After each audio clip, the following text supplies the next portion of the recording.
Let's explore South Korea. Surprise! Na-allergy ang ate mo. Oh my God. But still cute. Still slaying, di ba? And ayan ang mukha ko kapag na-allergy sa gamot.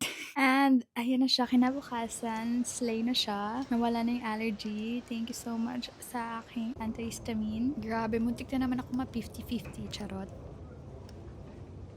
Touchdown Korea. It's my second time in Korea, guys, and just look at the view. Grabe, feel na feel ko pa yan. It's like my K-drama moment. And then guys, nakatulog ako. Yes, nakatulog ako. And then pagising ko, feeling ko parang iba-iba na yung mga name ng mga stopover. So, ang ginawa ko, nag-search ako. Sabi ko, parang may something wrong. Parang lagpas na talaga ako. And then, ayun na nga, lagpas ka ako. So, ang ginawa ko, nag-stop ako sa next na stopover. And then, nag-book na ako ng taxi. Grabe. I highly recommend you try this hotel in Seongsu. Lapit siya sa MRT and super close sa lahat. Room tour. So, ito yung sa entrance. As you can see, may slippers sila. Ang ganda na slippers. Hindi siya yung same sa mga, na super foamy, I mean, fur, right? Yung mga, kasi yung common, when you go here, mayroong closet where you can hang everything. Hindi ko pa inaano yung maleta ko. And then, this is another mirror for your get ready with me. Another closet, am I right? Ah, this is a bathroom. Okay, this is the CR na. So, where's the switch? What? How do we on this? I can't see switch. Wala akong mga nakikita ng switch dito. TV. And this is my bed. We have a lamp here. Oh, kasi dito mo pala ano yung light. Oh my God. Look at this. So, ganda ng details ng door. Akala ko talaga closet.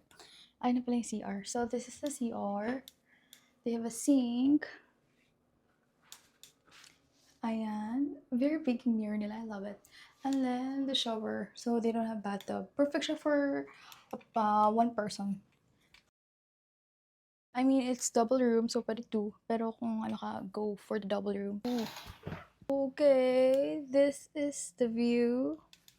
Ang ganda. Look at this. This is the room. I love it. Or super red ang eyes ko. Oh my God, ganun siya pag stress. So now, let's eat my first meal at Yes Tago, yung restaurant. Like, you need to find. Hulaan nyo saan yung door. Comment down below.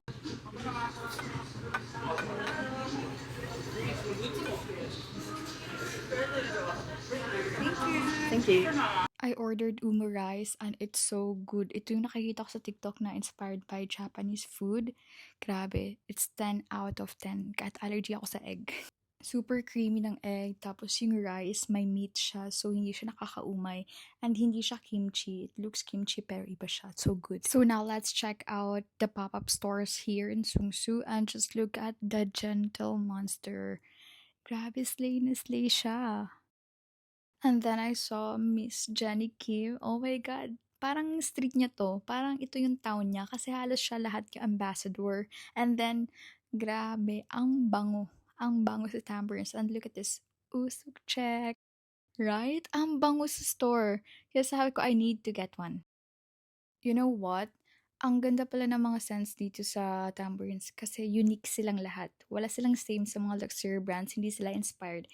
It's all unique and ang babango talaga. So I end up buying two. Yes, let's support Miss Jenny Kim. Now craving ko naman coffee, so let's look for a cafe. So we have two options, Dior Cafe or this Cutesy Cafe. Syempre, pumunta ako sa Cutesy Cafe. Oh my God, lahat cute, lahat aesthetic, lahat pastel. I love it. It screams girly pop, you know? And then look at my food. I have here a teddy bear. And my coffee, it's so good. First time ko ma-try yung coffee na ganito. Parang nakalimutan ko na yung name ko. Naawa ko sa bear. Ayoko siyang kainin. Gusto ko lang siya i-display. Kaya, tara mag-opera. Let's operate him right now. Look at my face, diba? Super sad. Pero let's go. And yes, guys, successfully operation. Masarap siya. It's good. I highly recommend.